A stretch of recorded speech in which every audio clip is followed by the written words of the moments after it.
Vamos dar início à conferência de Alfredo Edelstein, Crítica à Psicanálise, tá? Com a palavra, Alfredo. Hola, buenas tardes. Gracias, Flavia.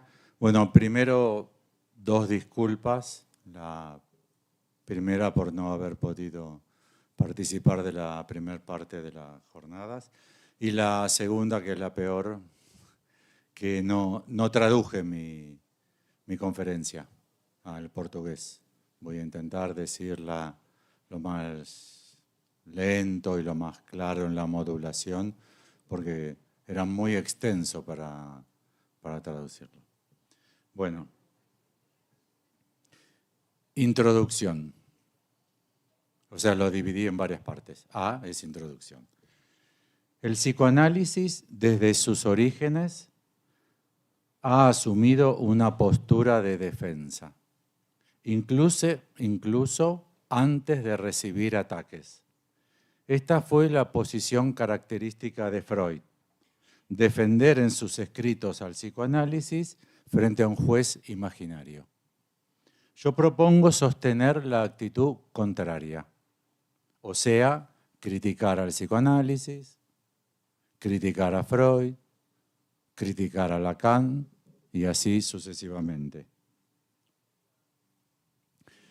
Propongo entonces asumir una posición de crítica constante, lo que aproximaría, de poder hacerlo, de seguir haciéndolo, a que el psicoanálisis tenga una orientación científica en el sentido de Popper.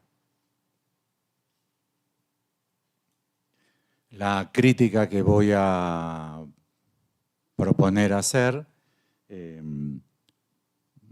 avanza sobre lo que planteó recién Gabriel Bartolomeu, ya que lo que él planteaba era que el contexto de la crítica de una obra se localiza en la lectura lógica de la misma obra.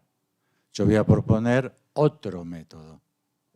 No creo que haya objeciones por parte de Gabriel, porque no entendí que él haya propuesto que era el único, ni siquiera el mejor. Lo que yo voy a proponer es hacer algo así como un contexto del psicoanálisis, por ejemplo, dentro del conjunto de discursos dentro de los cuales el psicoanálisis se ubica. O sea, donde el contexto ya no sería interno, sino que abarcaría el conjunto de los otros textos a los cuales se haya articulado. Les voy a hacer una pequeña mostración de la idea.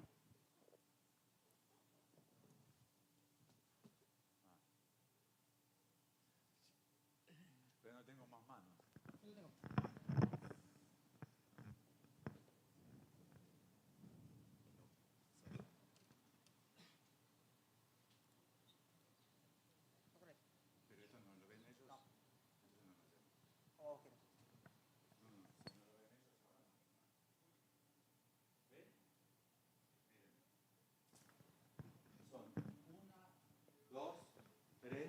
Cuatro líneas entretejidas entre otras cuatro.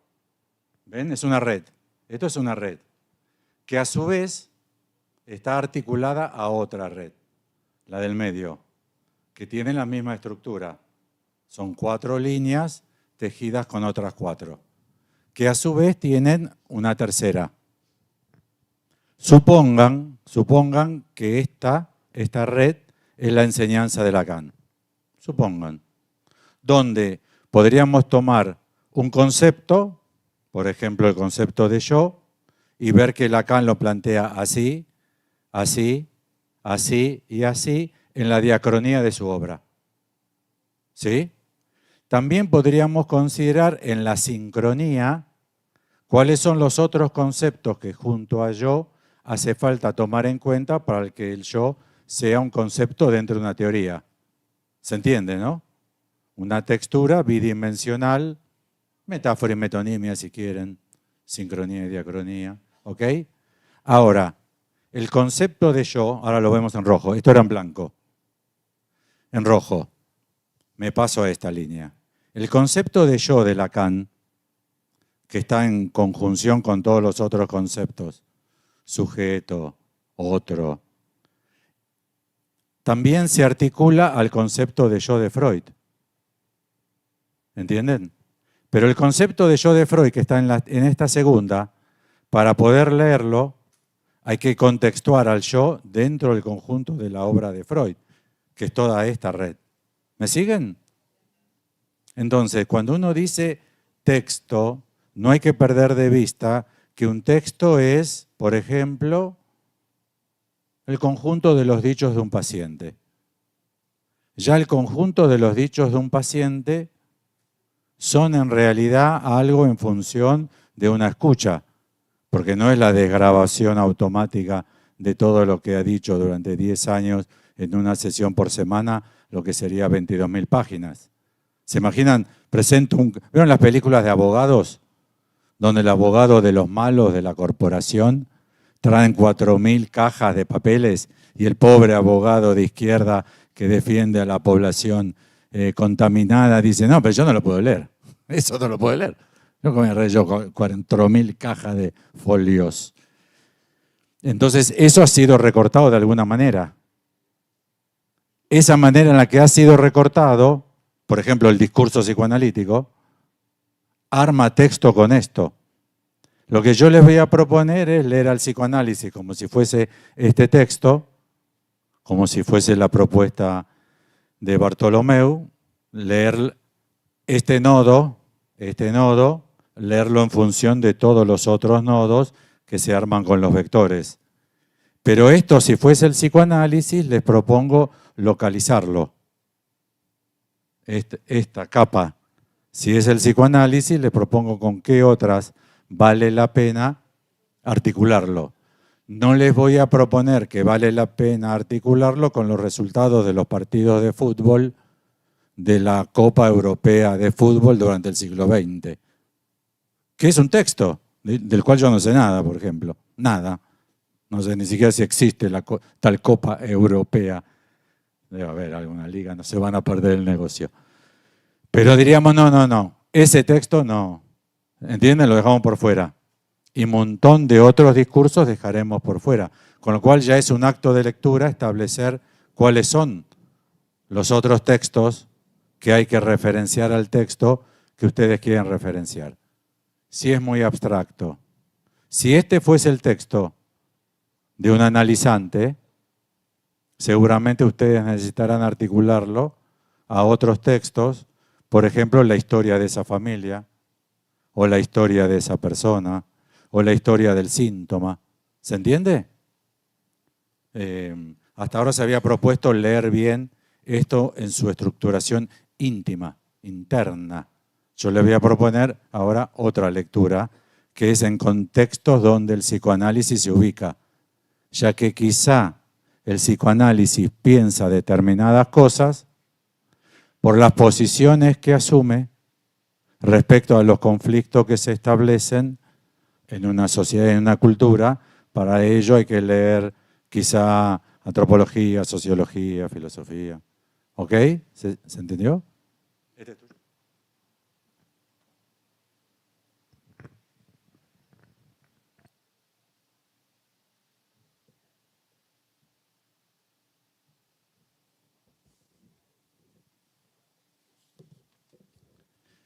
Entonces, hoy les voy a proponer lo que es el capítulo más nuevo de mi investigación personal. Para mí fue un shock encontrarme con este tema. Lo abordé durante 15 años, pero no lo abordé nunca. Que es crítica al psicoanálisis desde el capítulo de romanticismo o las luces. En boxeo sería romanticismo versus las luces. Y ese O que utilicé primero es el O excluyente. Saben que hay dos tipos de O. Hoy a la noche iré al teatro o al cine a las 20 horas. Si voy al teatro no puedo ir al cine. Ese O es excluyente. Pero se contratará a un empleado que sepa inglés o francés Si una persona sabe los dos, perfectamente puede ser contratada. Si sabe inglés, puede ser contratada y si sabe francés. ¿Entienden? Ese O es inclusivo. Lo que yo les propongo es una lógica de un O excluyente. O sea, en psicoanálisis, o se asume una posición romántica, que ya apareció en la mesa anterior, o se asume la posición de, llamada en la historia de las ideas, de las luces. Esta oposición que se puede escribir en 2 columnas, yo soy proclive a ordenar así. Pueden escribir en 2 columnas, romanticismo y las luces. Pueden escribir debajo romanticismo, poesía, y debajo de las luces, formalización matematizada. Pueden seguir escribiendo incluso debajo de poesía y romanticismo, Freud, y del lado de las luces, Lacan. Pueden seguir escribiendo en esta polarización que yo hago. Entienden que extremo las diferencias. Hay puntos grises, comunes, es muchísimo más complejo. Pero opongo para que sea visible cuál es el conflicto sobre el cual quiero pensar con ustedes. Debajo de Freud pueden escribir Heidegger y del lado de Lacan pueden escribir Einstein. Son todos textos de referencia en Freud y en Lacan, no los saco de afuera. Y debajo, para finalizar la tabla, debajo de Heidegger pueden escribir retornar y rechazar el cambio, y debajo de Einstein pueden escribir avanzar y progresar. ¿Entienden a dónde llegamos, no? En psicoanálisis, como práctica y como teoría, proponemos retornar a Freud y a Lacan, o proponemos seguir avanzando y progresando. Cuando proponemos, en el sentido de la oposición que yo les quiero compartir, si asumimos la posición de retorno a Freud, retorno al padre, retorno a Lacan, retorno a Miller, a lo que quieran, no importa, es hacia donde apunta la flecha, hacia el pasado o hacia el futuro. Si apuntan hacia retornar, como es oposición excluyente, tendrían que afirmar no hay progreso.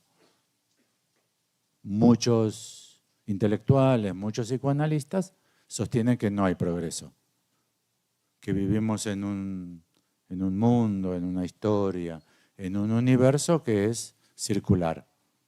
Entonces cuando uno piensa, ¿qué quieren que le...? De fútbol no voy a hablar, ahí estamos tranquilos, ya está, de fútbol no vamos a hablar, no va a haber problema. Pero por ejemplo, ahora la dupla que ganó la presidencia en Argentina, Milei y Villarruel, la vicepresidenta, asume la posición plena de Videla, el de la dictadura y los 30.000 desaparecidos. Muchos intelectuales dicen, y sí, vuelve, con Hitler, con Videla, con Villarruel, y la historia es el eterno retorno de lo mismo. Esa es una forma de concebir. Otra es que en realidad la historia, como el Big Bang, avanza y avanza y avanza, aunque en ese avance pueda ser así, ¿entienden? Una flecha para allá.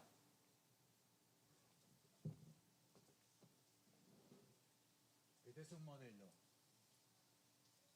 El del eterno retorno de lo igual, que es el que sostiene Freud, ¿no? Que es el de Freud. Siempre se retorna al asesinato del padre de la horda primitiva. Nunca nos curaremos de ello y volveré. O la sustancia viva retorna siempre a su estado anterior. La lógica fundamental del tiempo en Freud es un tiempo circular. Otro modelo es la flecha del tiempo, que a veces parece que no explica los fenómenos familiares, sociales, particulares, pero las pueden escribir así también. ¿Entienden? Entonces pueden poner ultraderecha, ultraderecha, ultraderecha, ultraizquierda. Pongan los nombres ustedes, no me los hagan poner a mí. Ultraizquierda. Pero no es el retorno de lo mismo, porque no es lo mismo. ¿Vieron que se acusa mucho a los de derecha de ser como Hitler? Nazis. ¿Vieron que se usa eso como insulto a la derecha? Pero no es lo mismo ser nazi en el 33 en Alemania que ser ultraderecha en Brasil en el 2010 o en Argentina en el 2023. Las diferencias se nos apilan, directamente se nos apilan, ¿entienden? Lo que no impide que escribamos son modelos para pensar. La topología sirve mucho para eso.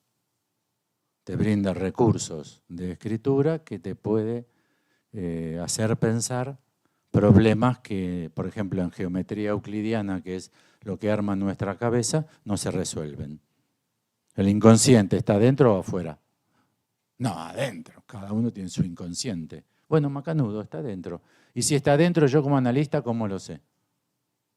Si está dentro tuyo, yo no puedo entrar adentro tuyo. Incluso tú me podrías decir, no, eso no. ¿Quién va a conocer mejor mi interior que yo mismo? Uno puede decir, no, el otro conoce mejor el interior. ¿Y cómo entra el otro al interior? ¿Entienden? Quizás la categoría interior y exterior no nos sirven para pensar este problema. Para pensar otros problemas es necesario una transfusión de sangre. Para eso sí, hay que poner sangre adentro, ¿entienden? De afuera, de una bolsita, se pone sangre adentro para pensar ese problema, para pensar otro problema.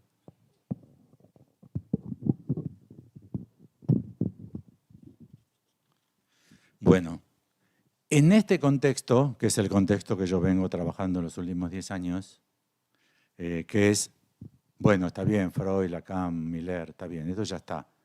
Pero ¿a qué conjunto de ideas responden estas posiciones? La de Freud, la de Lacan, la de Miller. Fundamentalmente, esta es la pregunta mía. Jacqueline Miller puede decir cualquier cosa. A mí no me interesa.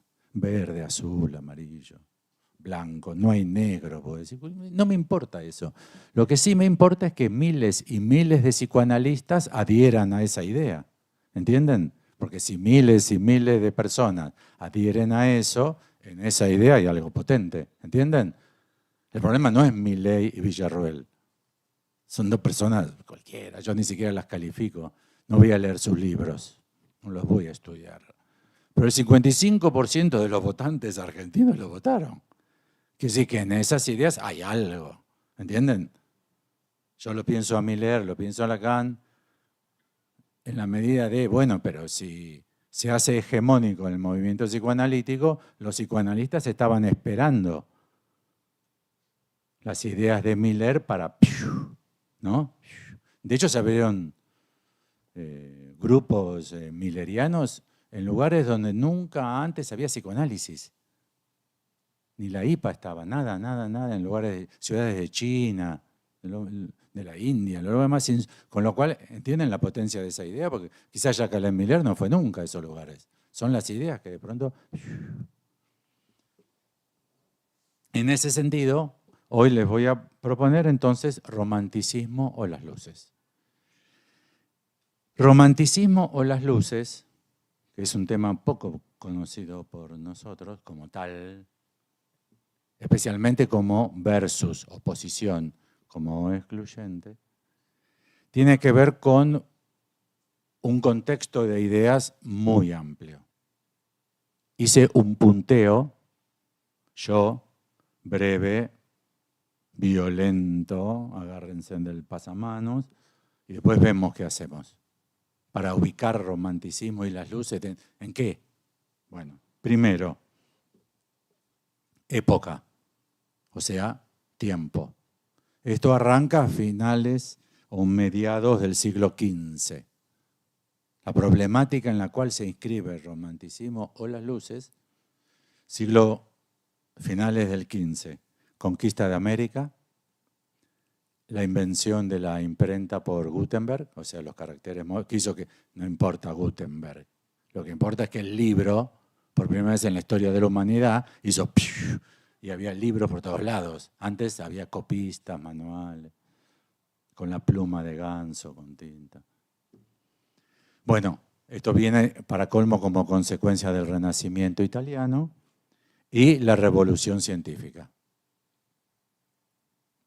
En el siglo XVII, luego de este contexto, conquista de América, mucho más, yo no soy especialista de esto.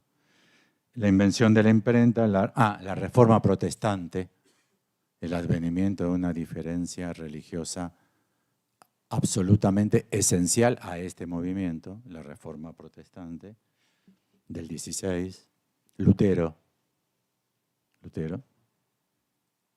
y la revolución científica. En el XVII, todo esto confluye en el conflicto que se conoce como romanticismo o las luces. Todo esto arma una capa que produce otra capa, al menos de dos líneas, la roja y la blanca, que es romanticismo o las luces. Eso es en tiempo. Hasta 1950, siglo XX, la época moderna, y después de 1950, la posmodernidad, feminismo. ¿No? Eso es en tiempo. En espacio, obviamente, es muchísimo más acotado, es Europa. Pero Europa prácticamente solo, para nosotros, rápido, Inglaterra, Alemania y Francia. O sea, un triangulito así de Europa. Francia, Alemania, Inglaterra. Así. Ahí, o sea, nada en el mundo, ¿entienden, no? O sea, la localización. De hecho, todo lo que les dije antes de procesos históricos son de esa zona geográfica. En África, en China, en India, no está referido. Y de hecho, romanticismo viene de roman, que quiere decir novela, relato, y no romántico, como una canción de Luis Miguel romántica. No es romántico, sino que es sentimental. O sea, el advenimiento de la importancia fundamental de los sentimientos de cada uno. Y ahí viene el poeta, justamente, Goethe, el poeta que expresa sus sentimientos. El pintor que expresa sus sentimientos. Hasta esa época el artista no expresaba sus sentimientos, ¿no? Ponía la Natividad, la Virgen María, el niño con el becerro, el Papa Luis XV, ¿no? ¿Se ubican? La pintura moderna, la poesía moderna se refiere a la interioridad del artista. De hecho, en esta época hay un quiebre, ahora vamos a verlo. Esperen. Entonces, en el 17, romanticismo y las luces como respuesta a todo este movimiento, fundamentalmente por el advenimiento en este conjunto de la revolución científica, que trae a la palestra, a la escena, lo abstracto. Es la primera vez que empieza a haber una problemática sobre lo abstracto en sí mismo. La ciencia deja de ser del telescopio y del microscopio para hacer algo que labora, opera con entidades abstractas. El mejor caso para pensar las entidades abstractas, que aparecen un poquito después, el mejor caso son los números reales. Los números reales. Colegio secundario, sí, me acuerdo que lo enseñaban, pero no me acuerdo qué era. Números reales son los números imposibles. Números reales son números imposibles. A pesar de lo cual la matemática debe trabajar como matemática pura, en matemática aplicada con números reales. ¿Entienden lo que empieza a suceder? Dentro del hierro, la madera, la tierra y el barro con el agua, empieza a meterse en la máquina números. Y números rarísimos, como los números reales. La paradoja de haber llamado reales a los imposibles es magnífica. Es magnífica, ¿no? Bueno, en la economía, el capitalismo. En este movimiento, lo que sucede también en esta zona geográfica es el advenimiento del capitalismo como sustitución del sistema feudal. Lo que sucede es que el señor feudal, él es, tanto él es como que su hijo será, ¿no? El hijo del señor será el futuro señor. Y los esclavos o los campesinos nunca accederán a aquello que se tiene, que tienen los que son. Con el capitalismo aparece otra cuestión que es la burguesía, que es a consecuencia de acumulación de capital. Y la acumulación de capital ya no respeta eso. Cualquiera puede acumularlo. No hace falta ser de familia, no hace falta ser noble, no hace falta tener tierras. Es la primera vez que el valor, es lo que trabaja Lacan. Todo el seminario 8 se refiere a este problema. ¿Qué valor tiene la tierra? Y entonces se puede decir, no, yo la estancia de la abuela no la vendo. No la vendo, no la vendo. Yo la estancia de la abuela, ¿se entiende por qué, no? Porque es de la abuela. Mientras que el otro hermano dice, y para mí son $100.000.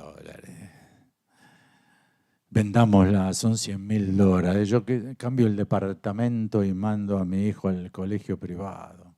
¿Entienden? Hay un valor pegado a la tierra que no es numérico. En el caso de es la estancia de la abuela. Mientras que en el capitalismo lo que adviene es que todo empieza a tener un valor que es valor de mercado. Tanto es así que empieza a aparecer este nuevo tipo de valor que empieza a suceder que en sociología y antropología se empieza a pensar qué es el valor. Incluso en economía se empieza a pensar, Smith, Ricardo, Marx, empiezan a pensar, pero ¿qué es el valor? ¿Cuánto vale algo? ¿Cuánto vale esto? La tierra, el campo de la abuela o ese territorio que Brasil no cederá, no va a ceder nunca a la conquista argentina que le quiere quitar a Brasil un pedazo de... Las Islas Malvinas. Las Islas Malvinas. ¿Qué interés económico tiene? Ninguno. No sirven para nada. No hay litio, no hay ganado, no vive gente. Son rocas. No sirve para nada. Pero murieron un montón de argentinos, unos cuantos ingleses. Hubo una guerra. ¿Cuál es el valor? No es valor de mercado. ¿Se entiende? Pero con este movimiento, romanticismo, las luces, empieza a aparecer ese otro nuevo tipo de valor, que es el valor de mercado. Tanto es así que el artista, en este movimiento capitalista, el artista empieza a ser dueño de su obra. No hay más mecenazgo del señor, del papa, del rey. Si el rey era el mecenas, si el papa era el mecenas, le decía al pintor lo que tenía que pintar, ¿no?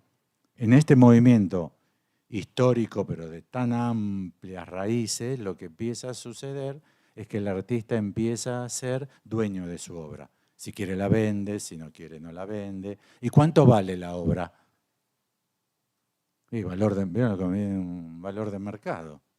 ¿Y cuánto es el valor de mercado de este piano Steiner y no sé qué?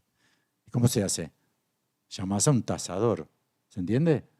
¿Qué te dice? Y más o menos $10.000. El piano, $10.000. Con lo cual, observen que empieza a aparecer un problema con el valor y que ya las cosas pierden valor en sí mismas. Empiezan a tener valor de mercado. O sea, la nobleza, el clero, el campesinado cambian por burguesía y proletariado, e incluso el proletario. ¿Quién es el proletario? ¿Cómo se define marxistamente al proletario?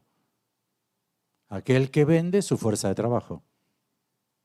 ¿Y cuánto vale la fuerza de trabajo? ¿Cuánto vale la fuerza de trabajo de un obrero? Y según el valor de mercado. ¿Entienden? Un obrero que trabaja en el interior muy pobre de un país sudamericano, su hora de trabajo es mucho menor en valor que la de un obrero hoy produce en una fábrica en Hamburgo, en Alemania. Uno cobra $1 por día y el otro cobra $15 la hora. ¿Y cuál es la diferencia? Y es la diferencia del valor de mercado. Piénsenlo porque a ese problema remite el objeto A. Al problema del valor, cuando las cosas pierden valor más allá que el valor de mercado.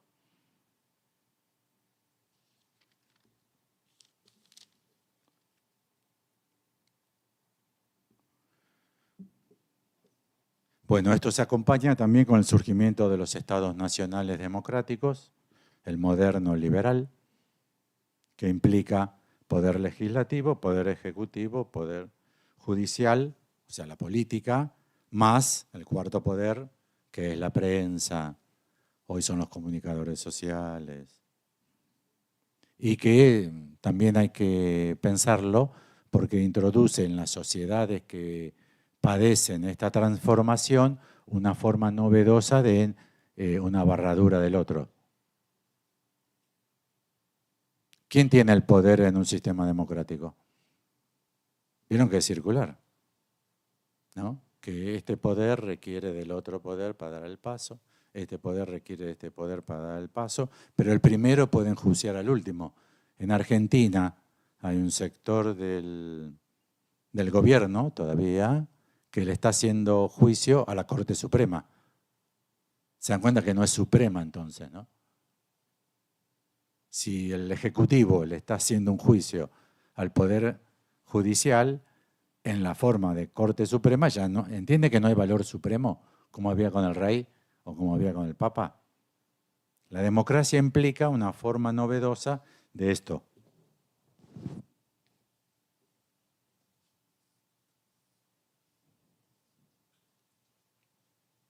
Hay que pensarlo muchísimo porque se registra en todos los niveles este problema. Si no lo ven, es la palabra del padre de familia. ¿Cuánto vale la palabra del padre de familia hoy? Y bueno, no. Depende de lo que haga la madre con la palabra. Ya empezamos, ¿vieron? Pero entonces no es un valor intrínseco. Antes el padre de familia, en el siglo XII, siglo XI, tenía hasta derecho de vida sobre los hijos. Los podía matar. Y no había nadie que objete ese poder. Ahora un padre, en algunos países, iba a decir vacunas, pero es muy polémico vacunas. En algunos países los padres que no mandan al niño al colegio, en algunos países puede recibir un juicio y puede terminar preso porque el padre podría decir, pero yo educo a mi hijo como yo quiero. No lo quiero mandar al colegio porque ahí les meten ideas. No, que trabaje el campo y ya está. En muchos países democráticos el padre perdió la patria potestad. De hecho, en muchos países modernos la patria potestad está compartida. Pero incluso no hay que olvidarse que el Ejecutivo puede intervenir.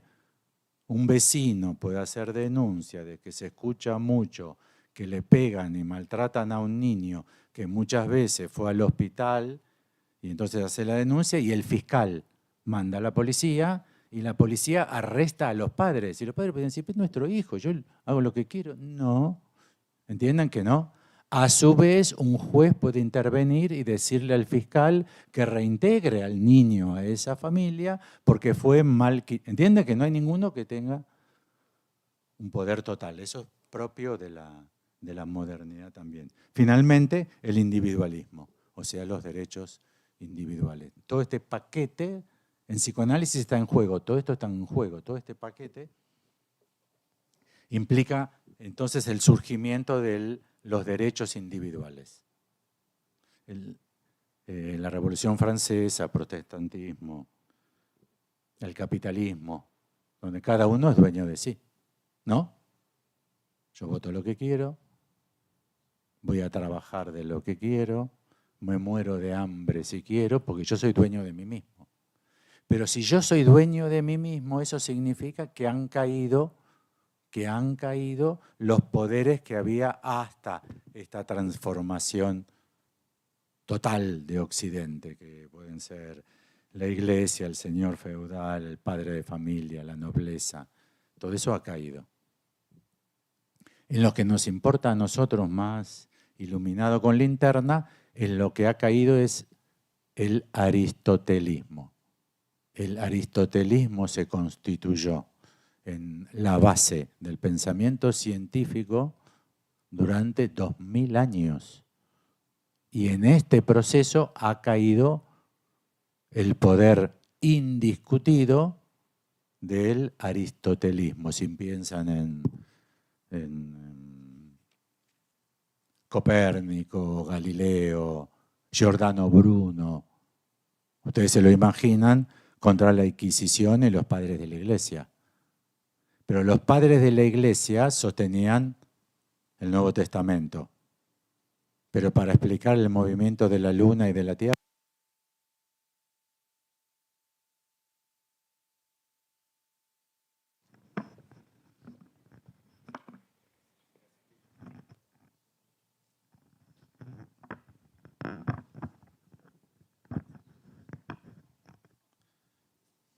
entonces, lo que les propongo es este conjunto de transformaciones masivas, sistemáticas, en esta localización temporal y espacial. No hablo de China, no hablo de África, no hablo de la India, de los pueblos originarios de América. La mayor parte de la población mundial no tiene que ver con esta historia. Lo que les propongo es que a toda esta transformación crítica por el cambio absoluto de criterios, valores, ideas, métodos, etcétera, etcétera, concepciones, etcétera, etcétera, etcétera. El protestantismo es que no hay papa. La Guerra de los 100 años, ¿se acuerdan la Guerra de los 100 años? No me acuerdo qué era, pero me acuerdo el nombre. Sí, ¿se acuerdan el nombre de la Guerra de los 100 años? Bueno, fue la guerra por la caída del feudalismo. Lo que concluyó con esa guerra es el fin del feudalismo, o sea, el pasaje definitivo hacia el sistema capitalista.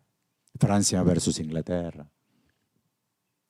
Bueno, entonces lo que le propongo es que el psicoanálisis surge en este contexto. Cuando Lacan dice que el psicoanálisis opera con el sujeto de la ciencia, lo que está proponiendo es que adviene el psicoanálisis en este contexto histórico con todo este conjunto vastísimo de transformaciones. Romanticismo o las luces es que se puede responder de modos inversos a un conflicto de una época. Lo que estoy atacando es la idea de hijo de su época. Muchas veces se argumenta que Freud es hijo de su época. Fue patriarcal y machista porque, bueno, 1890. No, pero en 1890 había ya décadas de mujeres luchando por el voto femenino. En muchos países las mujeres habían adquirido el voto femenino y el feminismo ya tenía un vasto desarrollo. No el famoso de los últimos 50 años, pero ya pongan feminismo en Google o voto femenino. ¿Cómo se llamaban el voto femenino? Las sufragistas, los movimientos sufragistas.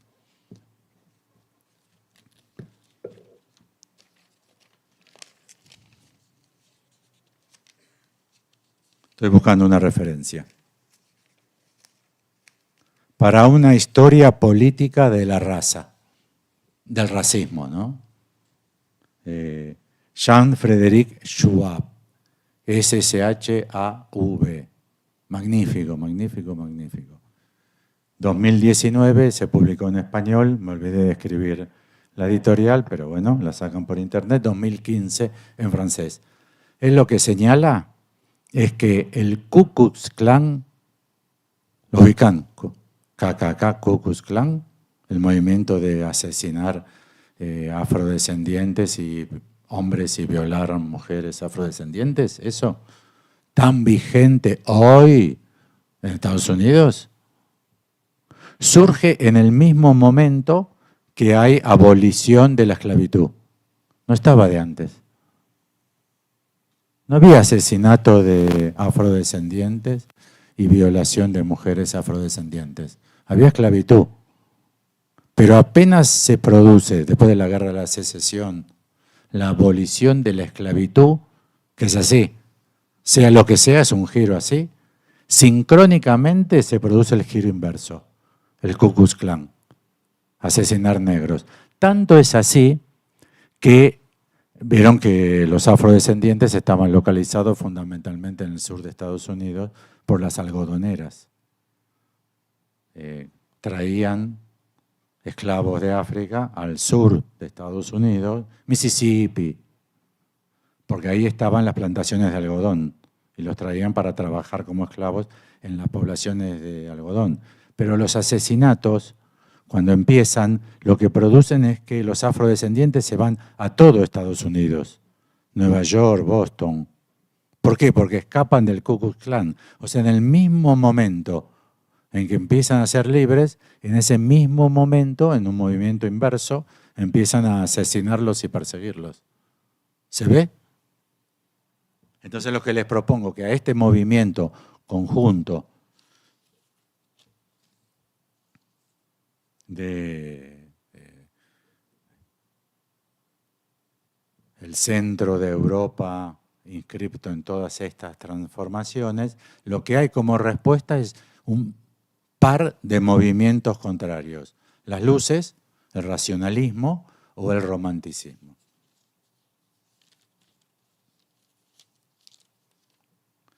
La posición del psicoanálisis general, no sé, del 98% de los psicoanalistas, alguno de ustedes que sea un poco malo conmigo, mira, Alfredo, vos no conoces al 98% de los psicoanalistas. No, pero estimo que no hay más que el 2% que se oponga, no recibe este problema. Me refiero a Sigmund Freud, Melanie Klein, Anna Freud, Donald Winnicott, Jacqueline Miller, Colette Soler, Jana Luch, Isidoro Beck. No reciben este problema porque trabajan con un sujeto que es universal pero individual. O sea, con un sujeto que es universal en la medida en que es atemporal y aespacial. Para Freud no importa si nació en África, si nació en China, si nació en la vereda de enfrente donde él tenía el consultorio, esa chica judía que era amiga de la familia de Freud y que el papá la mandó, porque era de frente. Dora, Nao, todas esas vivían todos en el mismo barrio en Viena. Así. Se reduce a un barrio todo esto. Pero para Freud eso no hace problema porque para Freud y toda esta serie de psicoanalistas, el complejo de Edipo es universal, el complejo de castración es universal, oral, anal, fálico, genital es universal, pulsión de vida y muerte es universal, no importa siglo XIV, siglo XXI, siglo VIII antes de Cristo, Aristóteles, Buda. Buda tiene complejo de Edipo, para Freud complejo de castración, oral, no sé si tiene fijación Buda, oral debe ser, ¿no? Vieron que las imágenes de Buda medio gordito, tendrá fijación oral. Todo es leído con una matriz que se caracteriza por no admitir que están las otras, ¿entienden? El psicoanálisis dice que existe solo esto, que no existe lo otro, que pulsión de vida y pulsión de muerte hubo siempre y será siempre igual. No hay. Pero se manifiesta según los casos. Por ejemplo, más de vida que de muerte en Roberto, fijación genital en Mirta, identificación al padre en Luis. O sea, cada caso tendrá sus características, pero que serían condiciones individuales de una matriz universal. No se acepta modernidad, posmodernidad, capitalismo. Yo les propongo que es una lectura que parte de esta propuesta.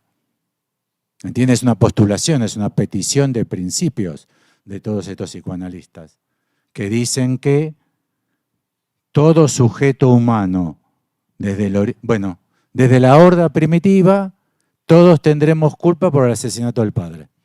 ¿No? ¿Es así? ¿Teoría psicoanalítica? Bueno, alcanza con cruzar el charco, el río. Alcanza con eso, tomarse un avión y unas cuantas horas de espera, van a Japón. Y en Japón van a verificar que no hay culpa, que no hay complejo de culpa en Japón. Hay vergüenza. Y no es que Freud haya desconocido de la existencia de Japón. ¿Entienden? Pero nunca hizo el trabajo de tomar el barco, ir a Japón y ver cómo están las cosas ahí, porque supuso que para todo ser humano se aplica lo que el psicoanálisis propone. Criticable. Lo más criticable es muy fácil. Che, Sigmund, ¿cómo lo sabes? ¿Cómo sabes? ¿Cómo sabes? ¿Ustedes saben cómo sabe Freud? ¿Cómo descubrió Freud todo? Un día, a la noche, soñó un sueño que cuando se despertó lo interpretó. Y ese día que le dijo a su amigo Fliss, en esta casa habría que poner una placa que diga, el doctor Sigmund Freud, el 8 de octubre de 1891, no me acuerdo la fecha, resolvió el misterio de toda la humanidad. ¿Entienden cómo lo resolvió?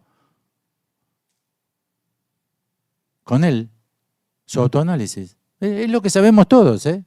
Él con su autoanálisis descubrió la llave universal. Eso es, hoy día en las discusiones sobre estos problemas, es la peor de las cegueras eurocéntricas.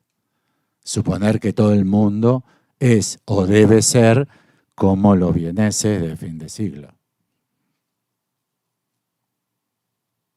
En realidad lo que le propongo yo, pero es todo deducido de Lacan, es que el psicoanálisis es un constructo sociocultural de Europa central del siglo XIX que asume una posición no de época, sino respecto del conflicto de época. Y es cómo nos posicionamos frente a todas estas transformaciones. Fundamentalmente esa, a mayúscula barrado. La disolución de los poderes, de los valores, de las opiniones absolutas. ¿Vieron que vivimos en la época de la posverdad? Seamos modernos, un podcast. ¿Vieron que vivimos en la época de la posverdad? ¿Saben por qué? Es por todo lo contrario de lo que se dice. Vivimos en la época de la posverdad porque con la ciencia ya no se sabe qué es verdad. Hasta la ciencia moderna, siglo XVII, estaba lo que decía Aristóteles. Y chau. Teníamos el mundo sublunar, teníamos el mundo supralunar, la Tierra era el centro, el Sol giraba alrededor, la Luna estaba borracha y nadie entendía por qué hacía esa locura que hacía, que iba por todos lados, y era así. Y cuando se discutía por qué, ¿cómo se argumentaba? Había dos formas de argumentarlo, porque lo dijo Aristóteles, Ptolomeo, y porque, ¿se acuerdan ese párrafo de la Biblia del Antiguo Testamento? Y Dios hizo que la luna se detenga. ¿Se acuerdan? Para la guerra de conquista de los judíos cuando salían de Egipto, había salido mal alguna batalla, habían quedado mal puestos los judíos, porque no sé qué, cuestión militar, y entonces le pidieron a Dios que frene el movimiento estelar, y Dios lo frenó. ¿Entienden? Entonces había dos autoridades, Aristóteles y Dios. Porque si se admitía Copérnico y Ptolomeo, eso gira por su cuenta, nadie lo maneja. Con Newton ya directamente ya no quedó nada de aristotelismo, el freno de Dios. ¿Entienden que ya con Newton ya no hay más Dios? ¿Puede evitar Dios que esto caiga? No. ¿Alguien puede evitarlo? No, ya está. ¿Entienden? Se han disuelto los poderes y los valores. Sobre eso hubo dos respuestas. Sobre esta conflictiva enorme. No quiere vender la empresa porque la empresa la fundó el abuelo y el padre sigue y él que es el nieto no le quiere vender la fábrica de salchichón y no la quiere vender, pero vino un fondo de inversión que nadie sabe qué es. Bueno, que ahora todas las empresas son de un fondo de inversión. Saben que todas las empresas son de un fondo de inversión o de otro. O sea, de los capitales internacionales tremendamente poderosos, más poderosos que los estados nacionales, y ya compran la empresa de salchichón. Pero cuando los capitales compran a la empresa de salchichón, ya no le interesa nada. Es que lo pagaron 8 millones. Y si lo pueden vender en 9 millones, convertido en fábrica de queso, lo venden, ¿entienden? La abuela, todo lo que trabajamos, el esfuerzo que nos dio, los domingos que dedicamos, todo eso ya está, se disolvió. Vivimos en ese mundo. ¿Entienden ahora, no? ¿Qué quiere decir volver? Volver al padre, volver a Freud, volver a cómo estaban las cosas antes, es intentar encontrar fuentes indiscutibles de valores y poderes. Ustedes no podrán decir, bueno, pero nosotros tenemos Einstein ahora. Sí, pero puede venir mañana una teoría que la descarte y chau. Ya está. De hecho, ya sucedió. Ustedes saben que para Einstein no hay nada que pueda ser más rápido que la velocidad de la luz. No hay nada que pueda ser más rápido que la velocidad de la luz. 300.000 kilómetros por segundo en el vacío, ¿sí? Y la física cuántica tiene descubierto un fenómeno que se llama entrelazamiento. Y es que dos partículas asociadas unen, esto es ridículo lo que digo, pero mejora, una en una punta del universo y la otra en la otra punta. Millones y millones de años luz para llegar de una a la otra. Instantáneamente, si esta gira así, si esta tiene este giro, así, esta tiene este giro. Se llama spin. ¿Entienden? ¿Y cómo puede? Porque si esta de pronto gira así, de que esta dobló para acá. ¿Entienden? Que subvierte toda la física de Einstein. Hay algo que es más rápido que la velocidad de la luz, ya que la conexión del entrelazamiento es absolutamente rápido, es instantáneo. Con lo cual pueden seguir viniendo teorías.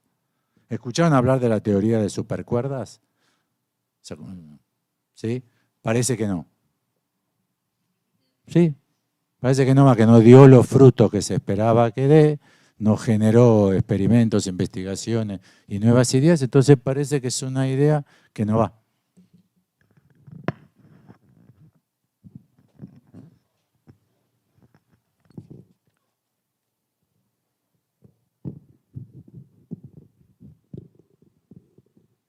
Bueno, hasta aquí. Tomamos aire, yo también, voy a tomar agua.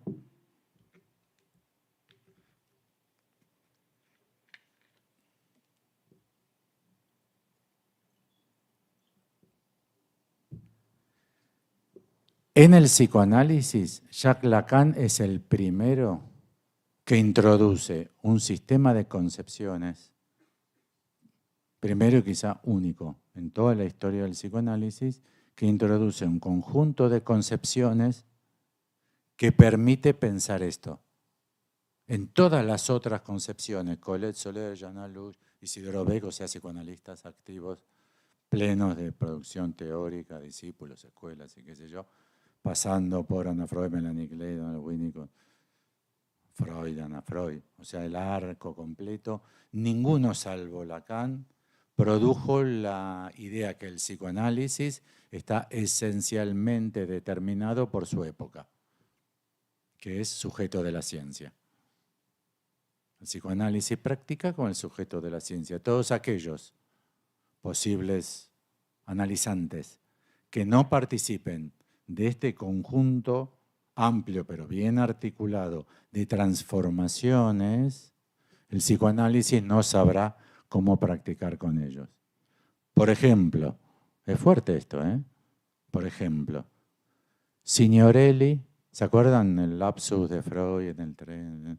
Signorelli, Boltrafio, Trafoy, Signor, Ger, ¿se acuerdan todo ese juego? Bueno, los chinos y los japoneses no lo pueden hacer, porque no escriben con letras. ¿Ok? Piensen cómo escriben los chinos y los japoneses a máquina. No fue fácil resolverlo, ¿eh? No tienen letras. Tienen ideogramas, no son letras. No tienen ideograma para el primer sonido, para el primer fonema, segundo fonema. Son ideogramas. De hecho, son interpretables, más que las palabras todavía. Entonces Lacan dice, los japoneses no tienen el inconsciente estructurado como un lenguaje como nosotros.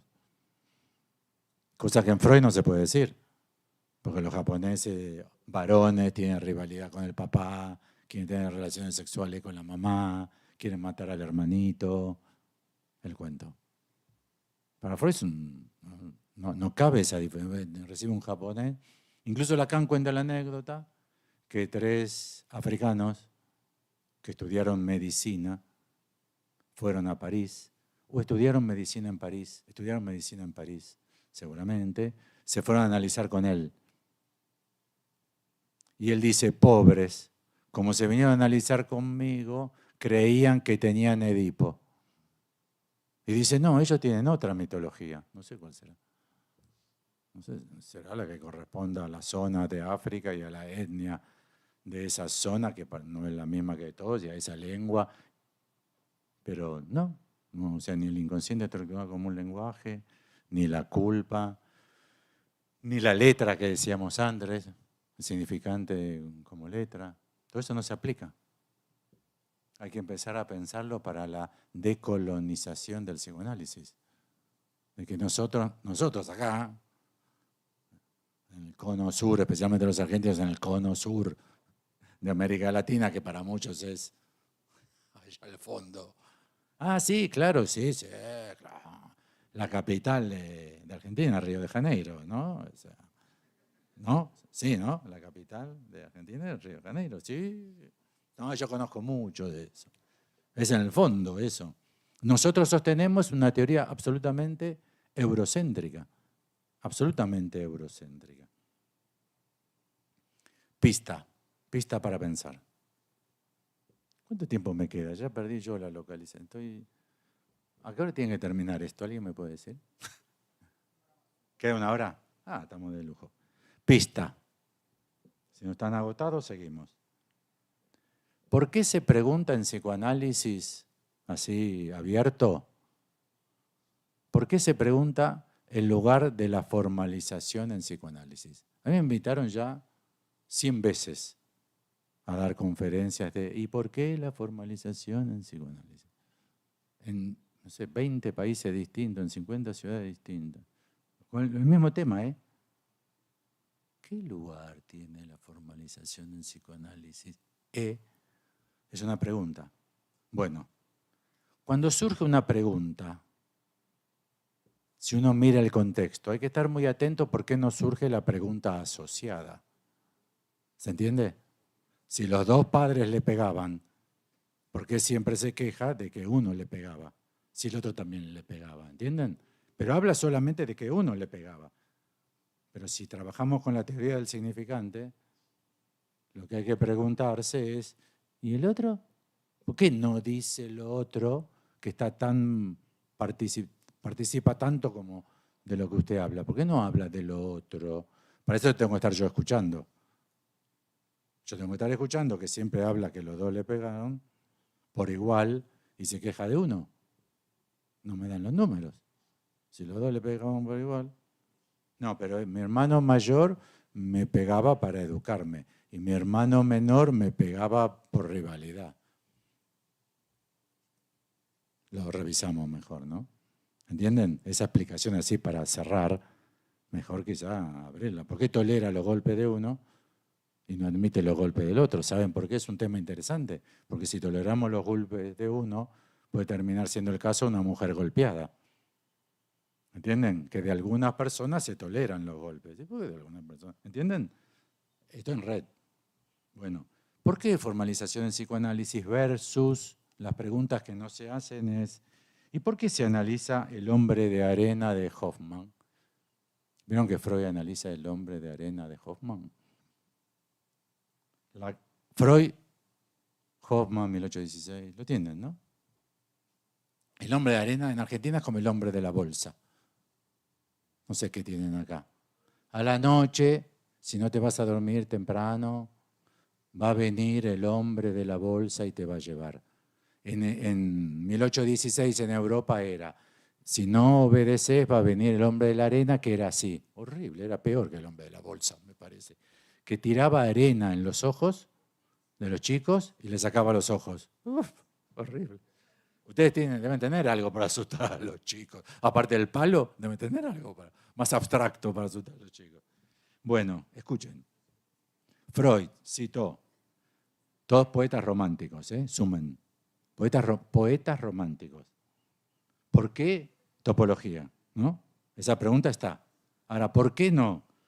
Más de 50 veces citó a Schiller. Más de 50 veces Freud citó a Heine. Más de 100 veces citó a Goethe. Más de 30 veces citó a Schopenhauer. Más de 10 veces a Wagner. Más de 3 veces a Schlegel. ¿Entienden? Hay, no sé, 300 citas de poetas románticos.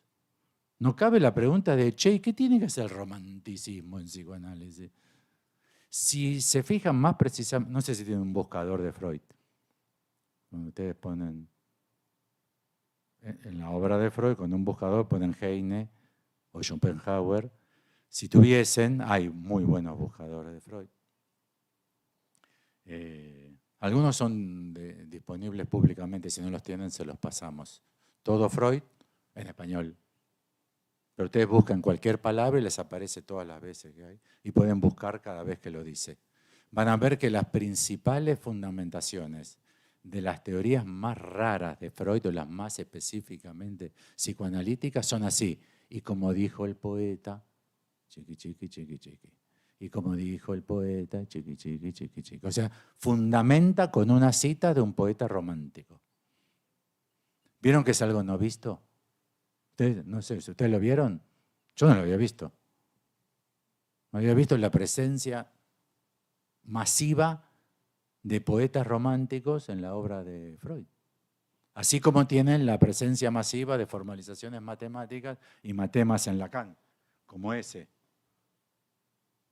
En Lacan tienen eso. Y en Freud tienen Heine, tienen Hoffmann, en ese lugar. ¿Lo empiezan a ver? ¿Se empieza a ver cómo se ordena romanticismo y las luces, racionalismo, poesía, ciencia abstracta? No se preguntan estas preguntas porque ha preponderado en psicoanálisis la tendencia romántica. Romanticismo versus las luces ha preponderado en psicoanálisis la posición romántica. O sea, el psicoanálisis no es hijo de su época, sino que ha asumido como concepción del sujeto humano en general el parler, el hablancer, todos, ha asumido una posición romántica. Pasamos la primer diapo, Juli. La contratapa de los escritos de Lacan. La siguiente, por favor. Bueno, ahí tienen, ahí sí hice los deberes. Bueno, ahí está en portugués. Gracias, Flavia, que me lo mandó. Ahí está en portugués y en español. Está mucho mejor en portugués comparado con francés que el español. Lo leo entero. Es la pone la siguiente, Juli. Miren, a la izquierda. Contratapa de los escritos de Lacan, de los escritos. Contratapa de los escritos de Lacan. Redactada por Jacques-Alain Miller en 1999, en reemplazo de la contratapa escrita por Lacan en 1966 para sus propios escritos. ¿Entienden la idea?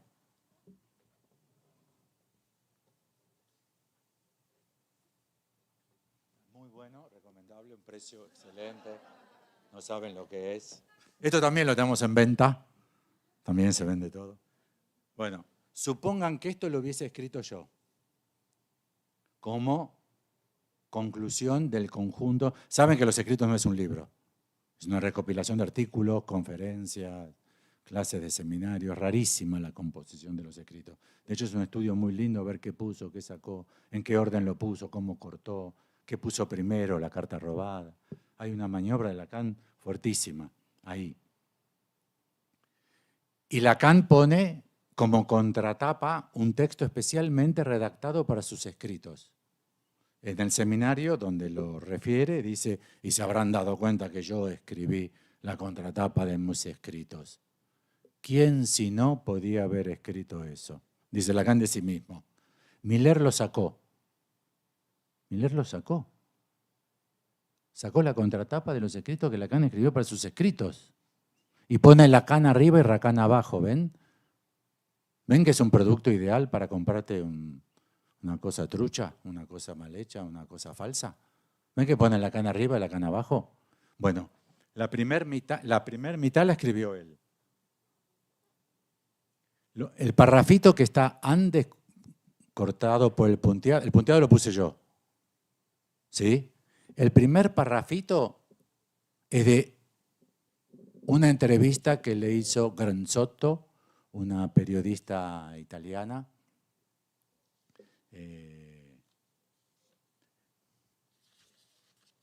Se publicó como entrevista a Jacques Lacan por Emilia Granzotto en la revista Panorama.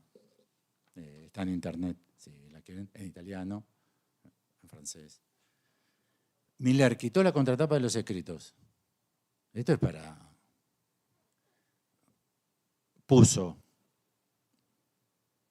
el descubrimiento del psicoanálisis es de la página 1563 de mi recopilación de todos los escritos de Lacan que yo tengo como Patou Lacan. Pa-tu, Patou, no todo, Pas, Tout, Patou Lacan, de la École Lacanienne. Ustedes abren la página, es magnífico, abren la página de la École Lacanienne, buscan Patou Lacan, hacen clic, se bajan las 2000 páginas a la computadora de ustedes en PDF, en Word, una herramienta de trabajo increíble. Los escritos no, los seminarios no. Está todo menos los seminarios de Lacan. Ahí lo encontré. Yo digo, ¿de dónde sacó eso? Entonces, las primeras 3 líneas son de la página, primero que no dice de dónde lo sacó, de un texto que no está publicado. ¿Entienden? Hay una maniobra ahí, hermano, dame la data, ¿cómo lo cito yo si no? Y segundo que sacó de 1563 3 renglones y de 1565 los otros renglones. O sea, hizo un patchwork. Bueno, leamos lo que puso Lacan. Volvemos para atrás. Es preciso haber leído esta... Bueno, lo leen en portugués. Sí. Es preciso haber leído esta compilación y a todo lo largo, toda completa, todos los escritos, para sentir que allí se prosigue un solo debate. Todos los escritos están redactados, dice Lacan, el autor, para un solo debate. Es raro, es fuerte, ¿eh? Para un solo debate. Siempre el mismo. O sea, hay un solo debate en todos los escritos de Lacan. Siempre el mismo. Y que aunque pareciera quedar así fechado, dice en español, es incorrecto. Es como dice en portugués, marcar época. Y aunque pareciera marcar época, ¿entienden? Siglo XVII. Todos los escritos de Lacan hablan del siglo XVII.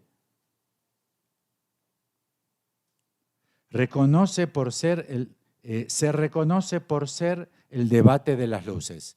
No se refiere a una época, siglo XVII, sino el único tema de los escritos de Lacan es las luces.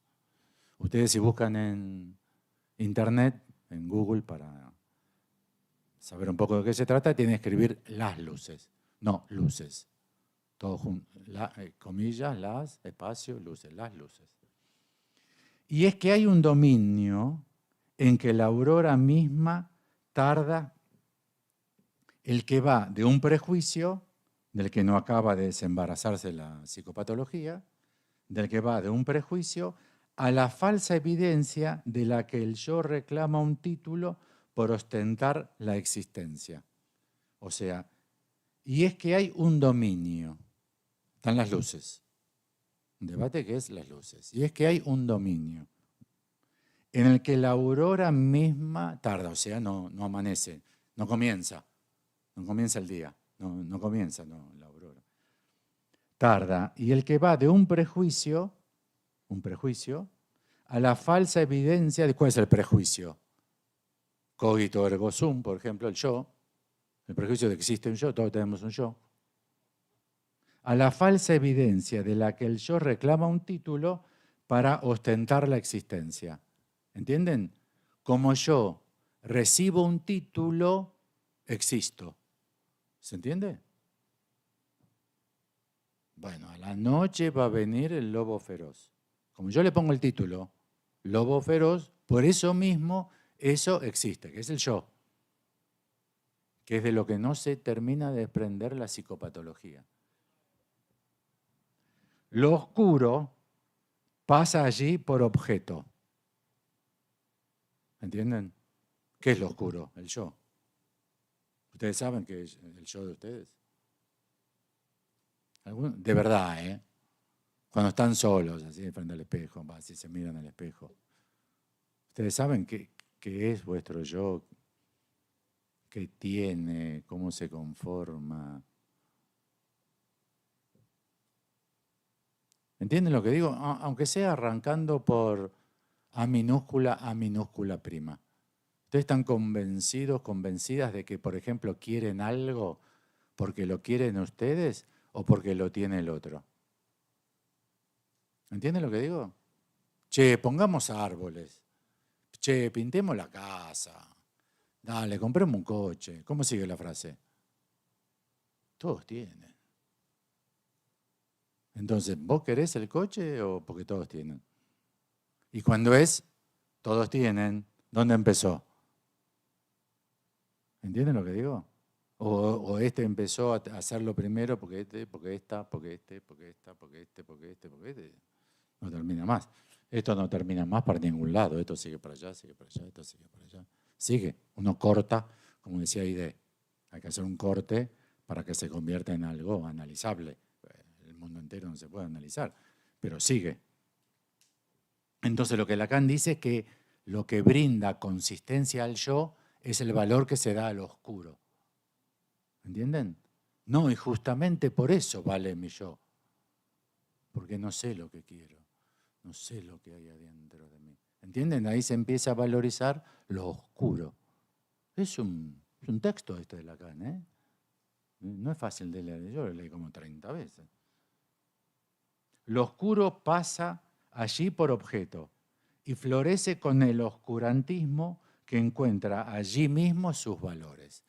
Bueno, yo dije individualismo entre todos los componentes de este movimiento. Vieron que se trata de luces y oscurantismo. Lo que pasa es que Lacan te lo dice así y hasta que no lo lees 20 veces no te das cuenta que está hablando de las luces versus oscurantismo. Pero es muy importante que cuando dijimos individualismo, bueno, fue un error, lo dije mal, ahora me doy cuenta. Tendría que haber dicho el surgimiento del yo. Porque en torno al siglo XV, XVI, en este contexto, surge el yo. ¿En qué sostengo todo? Todo ha caído, ¿no? La duda metódica. Ya no puedo confiar en nada. Porque cayó Aristóteles, cayó el Papa, cayó Dios, cayeron los padres de la Iglesia y cayó la Biblia. Y entonces, ¿en qué puedo confiar? En nada.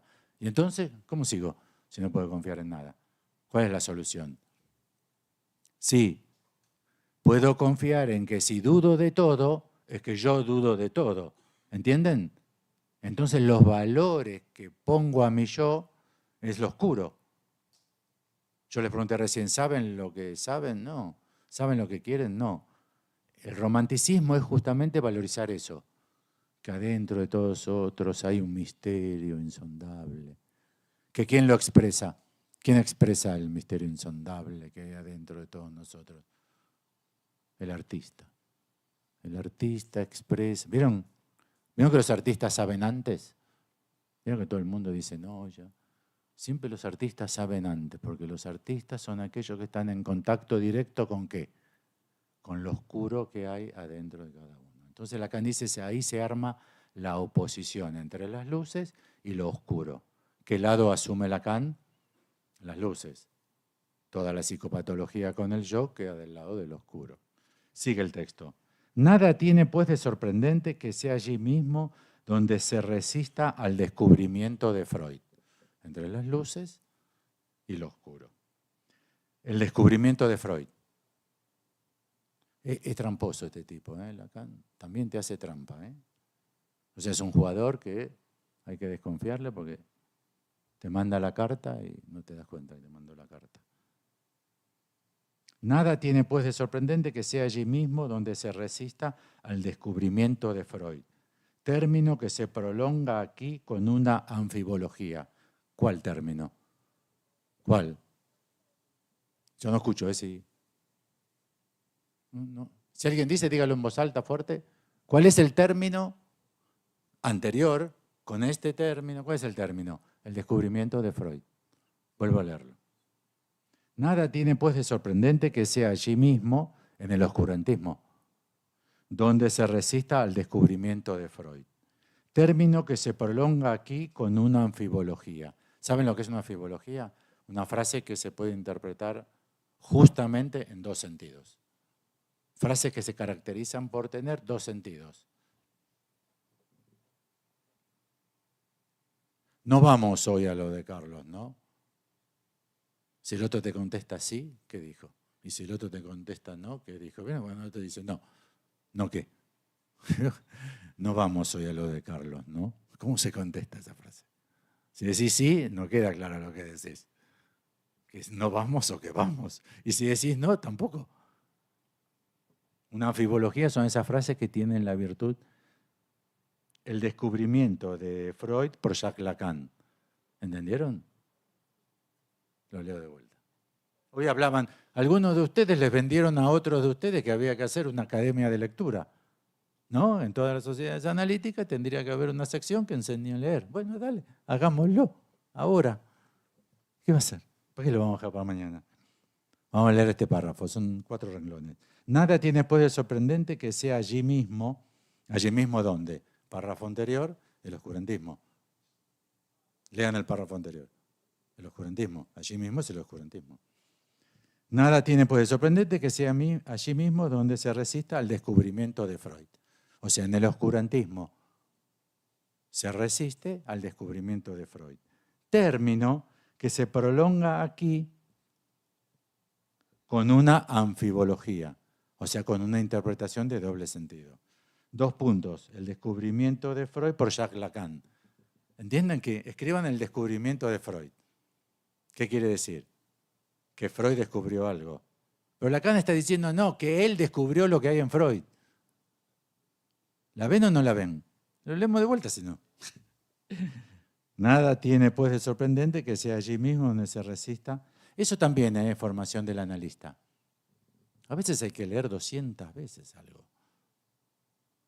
200 o 300. A veces un tratamiento dura 5 años, 6 años, 7 años, con el mismo problema, y no lo resolvemos.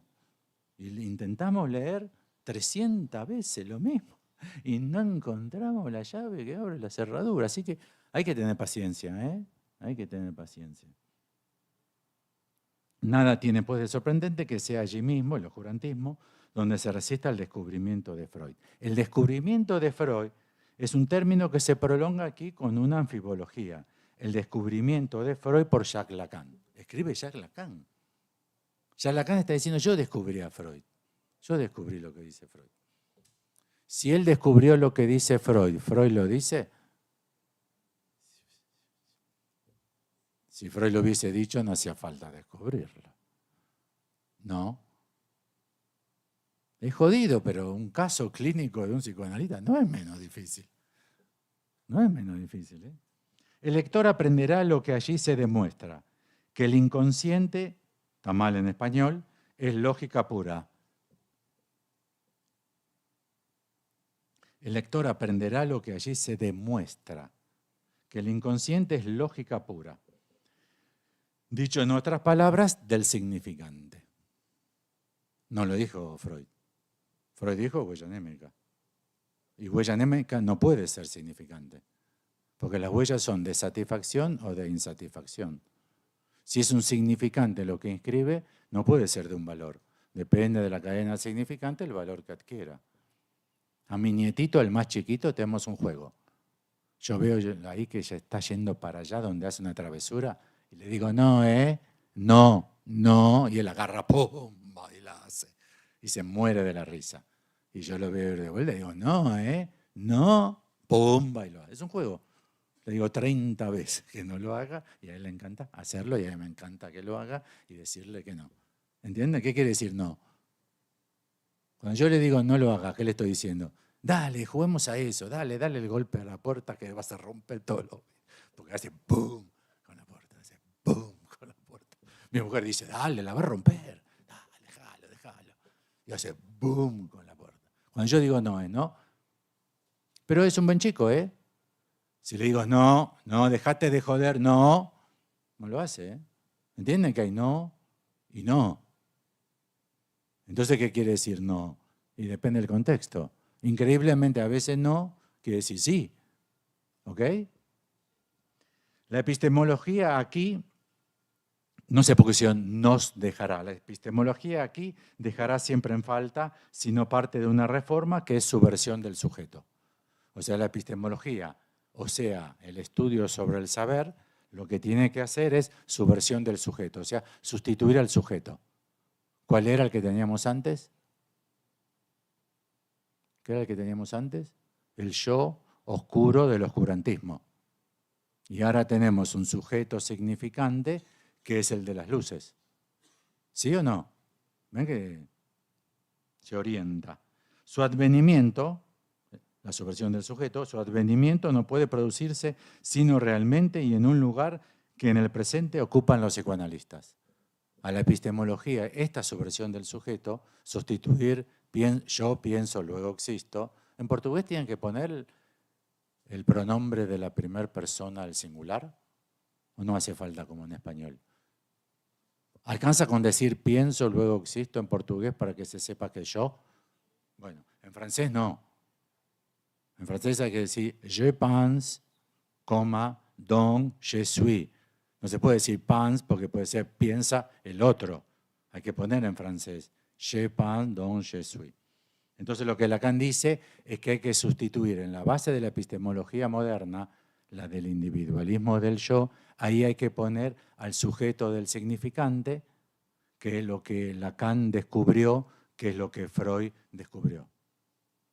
Y en eso la epistemología falla y es el psicoanálisis el que tiene que brindarle esa herramienta. Es a transcribir esta subversión desde lo más cotidiano de su experiencia a lo que Jacques Lacan se dedica para ellos, los psicoanalistas, desde hace 15 años, 1966-1951. Él dice, yo me dedico exactamente a esto hace 15 años. La cosa tiene demasiado interés para todos como para que no se haya convertido ya en rumor. Pobre Lacan. Che, me parece que algo dice Lacan en los escritos. Un rumor, me parece. Nadie lo leyó. Y es para que no sea desvirtuada por el comercio cultural, por lo que Jacques Lacan llama la atención sobre estos escritos. Jacques Lacan escribe, parece la carta robada. Jacques Lacan escribe que Jacques Lacan le llama la atención a los psicoanalistas para que lean los escritos de Jacques Lacan. ¿Sí o no? Bueno. Juli, pon el de Miller.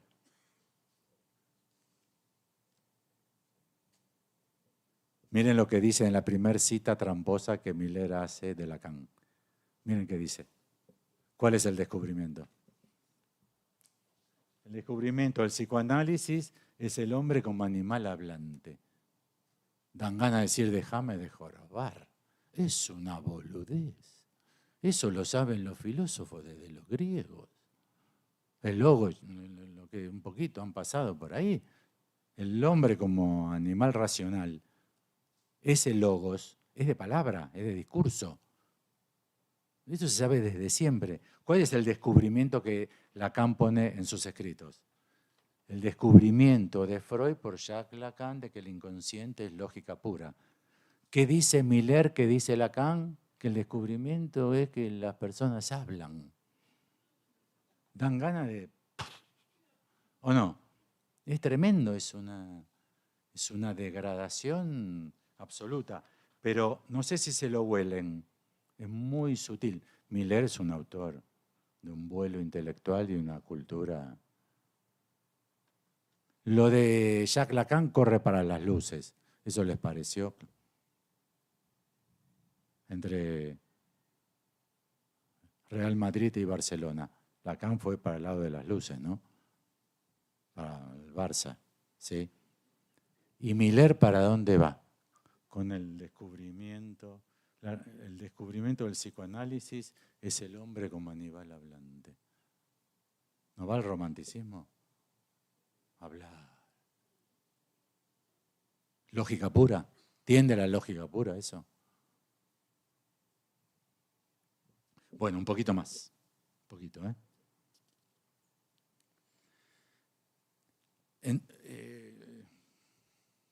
La siguiente, ahí está.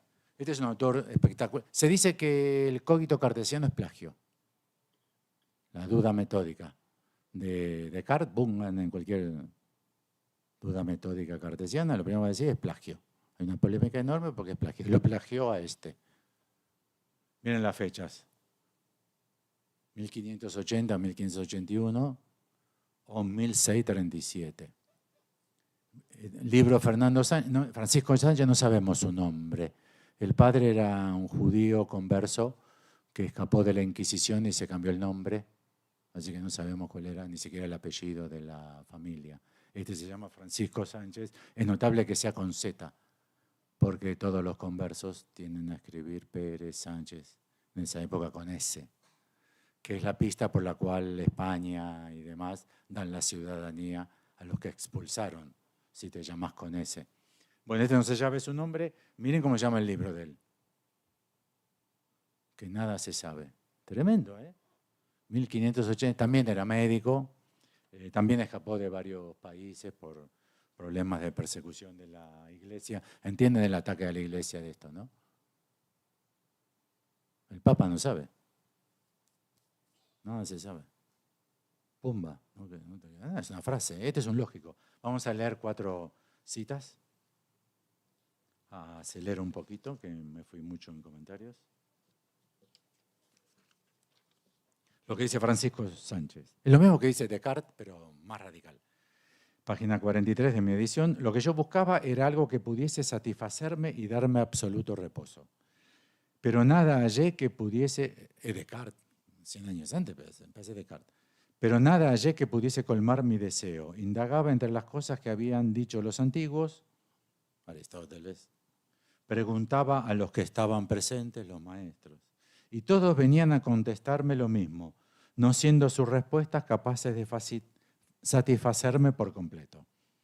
La misma página, por lo tanto, me encerré dentro de mí mismo y poniéndolo todo en duda.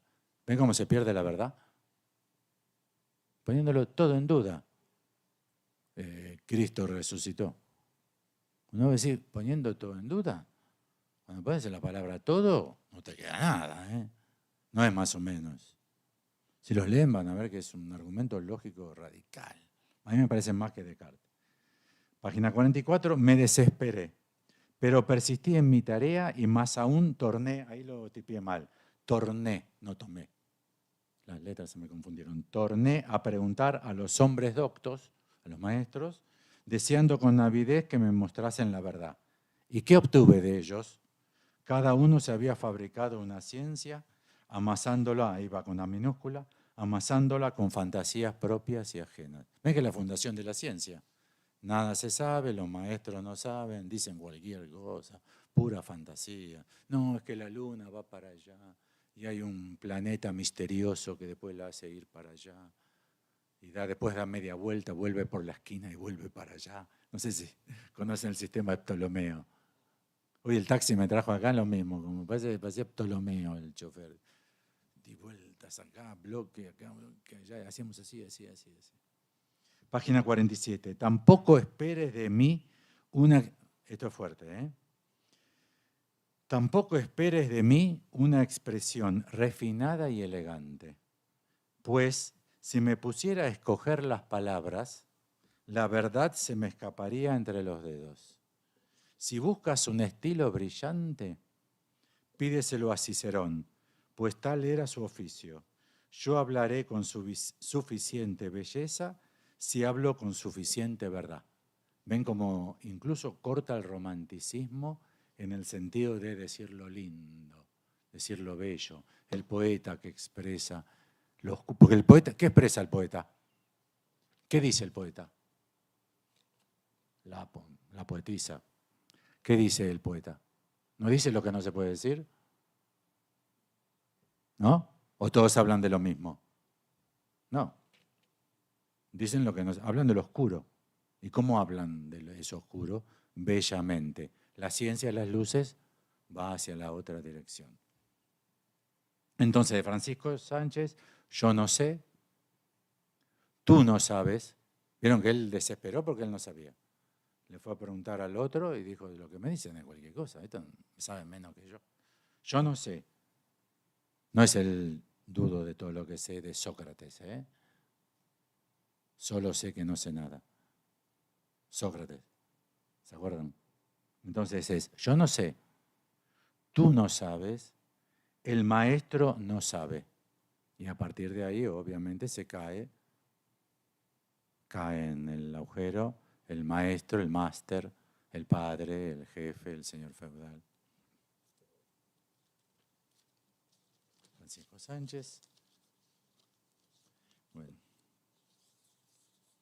tengo hasta 6:30. ¿Poner la siguiente? Este libro es tremendamente espectacular. Es lo mejor que yo he podido leer, es tremendamente espectacular. Preparé 15 citas. De verdad, él tiene el power, Juli. Se las pasa, después se las pasamos todas. Este va a ser un material que lo voy a compartir. Como no es lo oscuro, no tengo nada que ocultar. Yo le comparto a ustedes toda la bibliografía. No tengo nada. No se me ocurrió prácticamente nada. Todo es de aquí. Lo que obtenemos de aquí entonces es de estos dos autores. Estoy abreviando, ¿eh?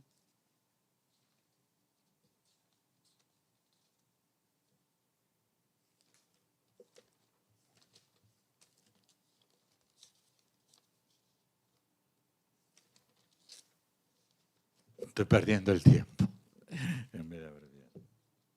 Bueno, las características del romanticismo.